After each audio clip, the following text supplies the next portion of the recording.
ഒരുപക്ഷെ സുരേഷ് ഗോപിക്ക് കേന്ദ്രത്തിലും മറ്റ് സംസ്ഥാനങ്ങളിലും കേരളത്തിലുമൊക്കെ ലഭിക്കുന്ന സ്വീകാര്യതയെ ഓർത്തുകൊണ്ടായിരിക്കാം. ശരിക്കും പറഞ്ഞാൽ സുരേഷ് ഗോപി എന്ന വ്യക്തി തൃശ്ശൂർ ജയിച്ചു. വഖഫ് ഭേദഗതി ബില്ലുമായി ബന്ധപ്പെട്ട് അദ്ദേഹം വലിയ പ്രകടനങ്ങളും കാര്യങ്ങളെല്ലാം നടത്തി. മുനമ്പം ജനങ്ങൾക്ക് ആശ്വാസം കൊടുത്തു.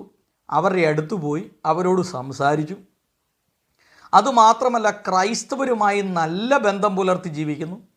ഇത് കണ്ടിട്ട് ബഹളി പൂണ്ട രണ്ട് വ്യക്തികളാണ്. ഒന്ന് ഈ ജോൺ ബ്രിട്ടാസ് എന്ന് പറയുന്ന ആൾക്ക് സുരേഷ് ഗോപിയുടെ പോപ്പുലാരിറ്റി കണ്ടപ്പോൾ അതിൽ തോന്നിയ അസൂയ, കുശുമ്പ്, കുന്നായ്മയാണ് ഈ ബ്രിട്ടാസിനെ ഇതുപോലെയുള്ള ഈ ദുരാരോപണങ്ങൾ പറയാനായിട്ട് പ്രേരിപ്പിച്ചത്. നല്ലത് പ്രവർത്തിച്ചാൽ ജനങ്ങൾ നല്ലതെന്ന് പറയും. ഇതാണ് സമൂഹത്തിൻ്റെ അവസ്ഥ എന്ന് പറഞ്ഞത്.